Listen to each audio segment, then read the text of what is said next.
Olá pessoal do canal, tudo bem? Bem-vindos aqui para mais um vídeo e um vídeo muito especial. Eu estou aqui em Aracruz, no Espírito Santo, na primeira igreja batista. E nós temos um evento aqui chamado Salto. E este evento é um evento feito para edificar principalmente a liderança. Mas o pastor aqui da igreja local, o pastor Luciano, ele tem um enfoque bastante apologético neste trabalho, já há algum tempo. Para quem não lembra, esta igreja é aquela do outdoor, onde foi colocado um outdoor muito importante falando contra a ideologia de gênero. E a igreja foi duramente perseguida. Então o pastor local entendeu a importância do trabalho apologético, do trabalho de defender a fé diante de uma sociedade extremamente corrompida. E um dos palestrantes que está aqui conosco nesta oportunidade palestrando é o professor Misael Silva, psicólogo, que trabalha com essa área da defesa da fé neste setor, e nós vamos ouvi-lo, porque eu entendo que a missão dele é muito importante nos dias de hoje, onde a ideologia de gênero impera, principalmente entre os jovens.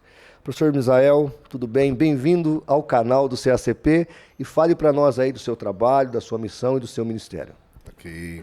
Obrigado aí pelo convite, meu pastor. Obrigado a todos que estão assistindo.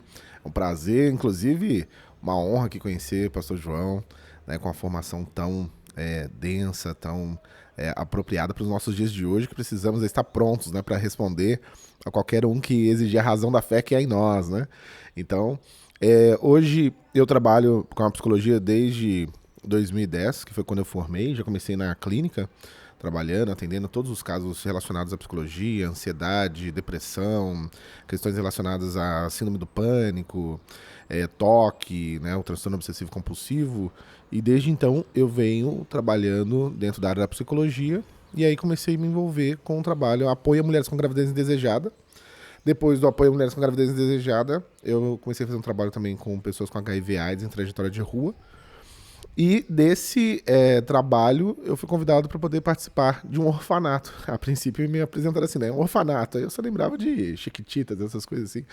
Mas quando eu cheguei lá, conheci o acolhimento institucional e trabalhei durante 4, 5 anos como coordenador de acolhimento institucional, trabalhando e cuidando de crianças vítimas de abuso, violência, exploração sexual infanto-juvenil.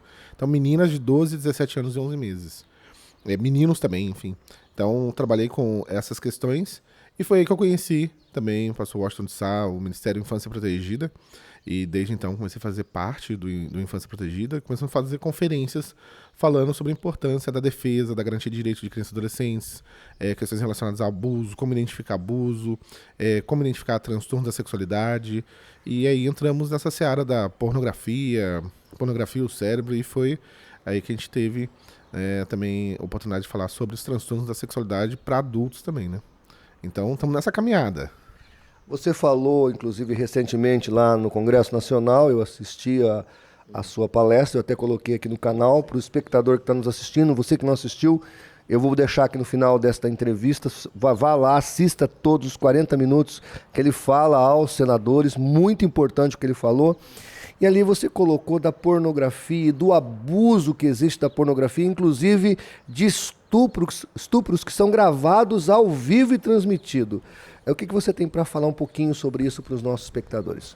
Então, nós sabemos que a exploração sexual hoje voltado para a pornografia tem sido algo realmente criminoso, né, e cada vez mais, infelizmente, um número aumentado de vídeos como esse, porque quando a rede percebe que há uma busca de interesse por um determinado tipo de vídeo, essas pessoas que estão por detrás, é uma máfia mesmo, tráfico humano, a gente poderia colocar mais uma diversidade de outros crimes que são feitos para poder garantir, entre aspas, né, dar prazer para pessoas que não entendem o peso do que elas estão fazendo. Então, hoje, um dos maiores sites de pornografia do mundo já foi processado, porque lá contém, se não me engano, até na época que eu vi, era 14, era 20 casos de estupros reais, e alguns envolvendo crianças, e eu digo menores de 18, menores de 12, às vezes menores de 10 anos, e entraram na justiça para tirar esses vídeos e as pessoas não tiravam. Porque hoje, não sei se vocês sabem, a rede de pornografia, ela é a rede mais, assim, rica, milionária que existe dentro das outras redes. Você pode juntar todas as outras redes aí da internet, não vai dar o mesmo nível, volume de dinheiro que esse tipo de coisa dá. E dentro desse escopo de pornografia, você tem a pornografia infantil, que é onde é uma exploração da criança, do corpo da criança, essa violência contra a criança para atender a desejos aí totalmente pervertidos e adoecidos de pessoas que foram se enveredando na pornografia e chegaram agora a um conteúdo envolvendo crianças. Então, para mim, e tenho estudado sobre isso, e foi o que eu falei também lá, a pornografia é uma escalada igual drogas. Ninguém começa assistindo um filme de criança, a não ser que tenha uma perturbação mental mesmo, um transtorno pedofílico. Mas a maioria das pessoas começa a assistir a pornografia clássica, um homem, uma mulher, e daqui a pouco, quando vê, está nesse tipo de conteúdo, zoofilia, pedofilia, necrofilia e tudo mais. Né? Que a Bíblia, inclusive, condena. Eu estava também observando que nós temos aí um abuso infantil acontecendo nas escolas pela ideologia de gênero, que nós estamos vendo aí avançar com força e desenfreadamente sobre as nossas crianças.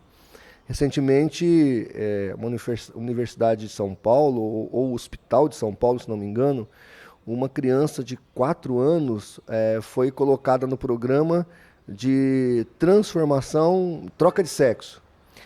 O que você tem a falar disso que está acontecendo? O que você orienta os pais que estão nos assistindo? Porque eu conheço muitos pais que estão desesperados diante do que as escolas estão fazendo com as nossas crianças. Agora, alguém mandou um vídeo para mim, que eu acho que foi aqui no Rio de Janeiro, aconteceu a dança do cavalo taradão, para criança de pré. Imagine você, homens homossexuais dançando a dança do cavalo taradão. Então, qual é a orientação que você dá para esses pais? O que você comenta sobre isso? O que você pensa como, além de um cristão, mas acima de tudo, um profissional da área da saúde, da mente? O que você tem a dizer sobre essa problemática? Eu acredito que hoje o maior problema da ideologia de gênero é quando ela usa de uma prerrogativa ideológica para poder fazer intervenções físicas que vão causar danos, e danos ainda nem conhecidos, totalmente conhecidos.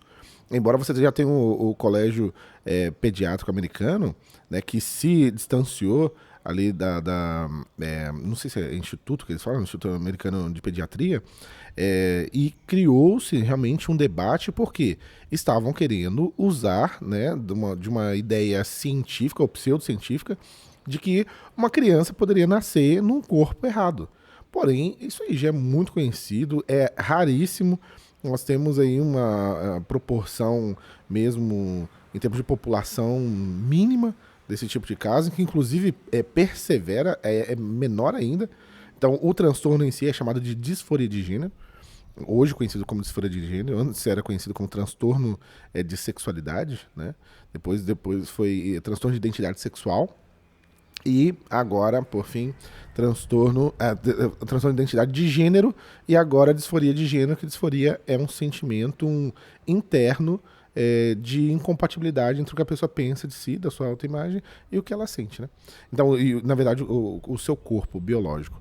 E quando o DSM-5 faz isso, ele faz isso, infelizmente, não através de pesquisas, mas sim através de uma pressão ideológica, que já sofreu lá uma pancada na década de 70, e agora cedeu de novo a essas questões relacionadas a pressões ideológicas.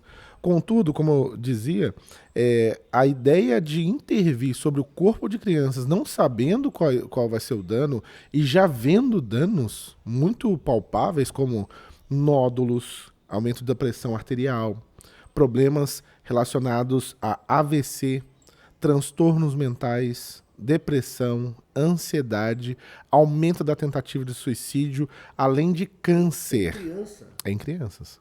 Em crianças e adultos que fazem o que a gente chama de cruzamento hormonal.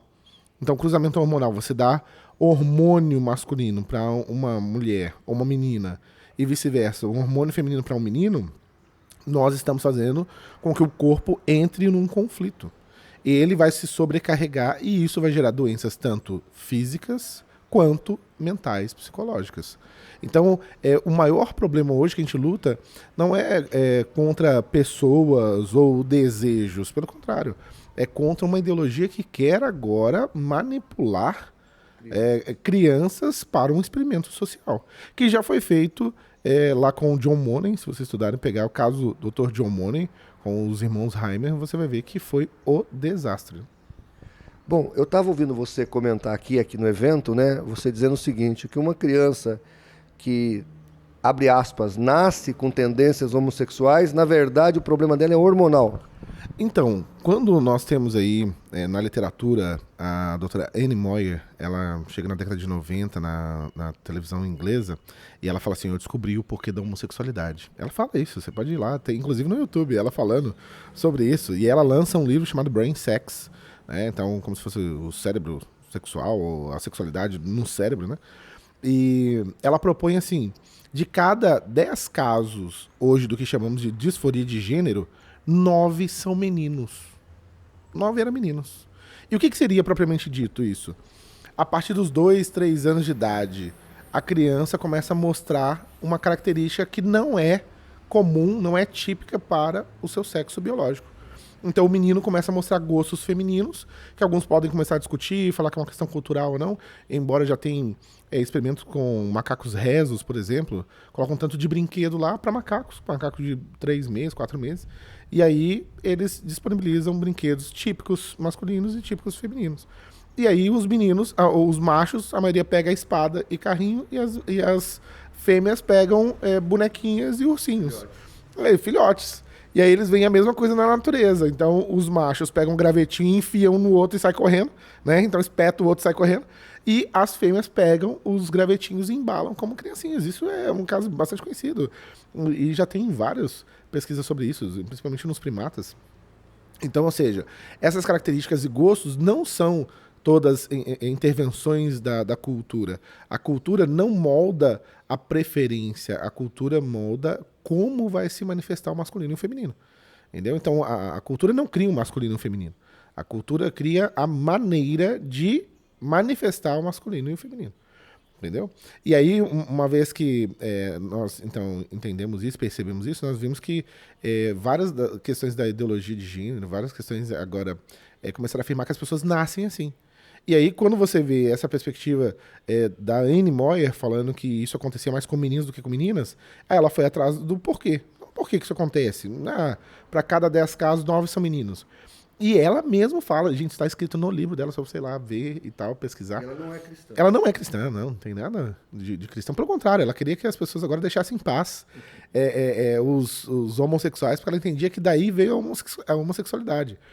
E ela fala isso, não, agora deixa em paz, porque tá vendo, essas pessoas nasceram assim. E ela vai afirmar com essa vertente hormonal. Ela fala, olha, da 8ª à 12ª semana de gestação, a mulher, por algum motivo que ela não quis saber, isso é interessante também de um cientista, né? Por que ele não quer saber? Por que uma coisa acontece? Mas enfim, ela não sabe por quê, não questionou por quê. A partir da 8ª semana de gestação, o feto masculino XY, ele teria que provocar no corpo da mãe uma produção de 800 vezes mais testosterona, que viria atuar sobre esse feto. E esse feto agora seria formado nele as suas gônadas sexuais, ou seja, os testículos, que são depois produtores e estimuladores da testosterona, para outras glândulas do corpo, e agora também formar o cérebro masculino. Então, o cérebro masculino tem uma série de alterações, segundo a Universidade de Israel mesmo, 1.551 diferenças, por causa da testosterona. Então, uma vez que isso não aconteceu no nível esperado de 800 vezes mais testosterona, essa criança começa agora a ter características mais femininas no começo da vida de 2 até os 5 anos. Porém, isso já está catalogado no DSM-5, Manual Estatístico e Diagnóstico de Transtornos Mentais, 5ª edição, e ela fala que, naturalmente, 96% dos meninos, 93% das meninas voltam a se identificar com o seu sexo biológico, sem ninguém fazer nada. Quando tem um pai e uma mãe ali presente, quando tem uma família estruturada. Quer dizer, uma família estruturada pode resolver esse problema, que é um problema hormonal, e se o Estado quisesse realmente ajudar alguém, no caso os médicos, os cientistas, o certo seria ajudar essas crianças a ficar e aceitar o seu corpo natural, aliás, nem por indução psiquiátrica ou psicológica, mas por um tratamento hormonal. Então, aí que é a grande questão, quando você vai ver agora qual foi o problema desses meninos. Não é um problema hormonal depois que ele saiu da barriga, porque agora o hormônio dele está regulado. A questão foi no período fetal. No período fetal ele sofreu uma alteração que até os 7 anos ele vai se normatizar. Então, até os 7 anos, naturalmente, o corpo dele vai reequilibrar aquela questão hormonal e agora a estrutura cerebral criando as trilhas sinápticas típicas da sua resposta de DNA, né? Ou seja, o DNA já tem a resposta. Agora ele só tem que manifestar isso e ali no dia a dia, ele não tendo interferências outras, a maioria absoluta vai perder esse tipo de comportamento e vai voltar a se identificar com o seu sexo biológico. Inclusive, o médico pediatra famoso canadense, homossexual, pró-movimento LGBT, ele disse, e depois dessa fala foi afastado do hospital canadense, né, o Trudeau lá, com várias questões aí ideológicas também, ele disse que você deveria ajudar uma criança a se identificar com seu sexo biológico, porque isso seria mais saudável para ela. Quer dizer, o que acontece, olha, gente, a magnitude dessa informação. A criança, vamos supor, teve lá um problema hormonal ou até mesmo interferência da mãe que queria um sexo específico e ela nasceu com outro. Ela queria menino, nasceu menina, queria menina, nasceu menino. E a gente sabe muito bem que a criança já é influenciada desde do ventre materno. Essa criança nasce com uma tendência hormonal, vamos dizer assim, por causa da problemática do hormônio. Se ninguém interferir e deixar o ciclo natural das coisas, ela vai aceitar e conduzir-se no seu sexo natural sem problema. Mas aí nós temos hoje, que nem essa criança que a mãe levou para o hospital e que os médicos lá no hospital, escola, aplicaram hormônio feminino. Era menino, aplicaram hormônio feminino por causa de uma suposta tendência a ser uma menina. Se ninguém mexesse nesse menino e fosse dado uma educação formal para ele, ele aceitaria o seu sexo natural e tocaria a vida. Há uma probabilidade muito grande disso acontecer, segundo o próprio DSM-5. Então, no DSM-5, ele vai falar que 96% dos meninos vão ter, normalmente, a sua identificação como menino. Alguns podem ter como resquício algum conflito depois na adolescência com o desejo homossexual. Porque, na verdade, quando a gente fala de disforia de gênero, nós estamos falando de o transgênero. Então, ou seja, aquela pessoa que ela não se identifica com o seu corpo. Já a homossexualidade, nós estamos falando do desejo por uma pessoa do mesmo sexo. Então, no transgênero, ele está num conflito de autoimagem. Mas que no DSM-5 ele sugere, sim, que uma vez que esses meninos não tiveram adequadamente aí, né, esses hormônios regularizados, não falo nem hormônio, eles não tiveram essa questão cerebral regularizada através de explosões de hormônios posterior ao nascimento, eles vão na adolescência apresentar questões de homossexualidade, de desejo agora. Não mais agora de identidade, mas agora de desejo. Isso aí. Bom, eu tenho tanta coisa para perguntar para ele, mas não vai dar nessa entrevista que ele tem que palestrar daqui a pouco. Mas veja, professor, o que a gente está observando aí que você está falando, e você está falando aqui de coisas técnicas, de linguagem científica. Outro dia estava lendo que o próprio Freud falava que era possível transformar um hétero gay e um gay em hétero. Freud acreditava em reverter a mente invertida. Quer dizer, Freud hoje seria rechaçado no meio acadêmico da psiquiatria e da psicologia. Mas, diante do fato, então, para a gente terminar a nossa entrevista, qual é a orientação que você dá para os cristãos, que a maioria que assiste o nosso canal é cristãos, os pais, a palavra que você dá para eles para a gente terminar essa entrevista, porque eu sei que você tem que palestrar daqui a alguns minutos. Então, hoje, inclusive, essa questão que aconteceu em São Paulo, na USP, né, no hospital lá, HC, foi no Hospital das Clínicas, e junto com a USP, está sofrendo um processo por realmente considerar que essa é uma intervenção ideológica.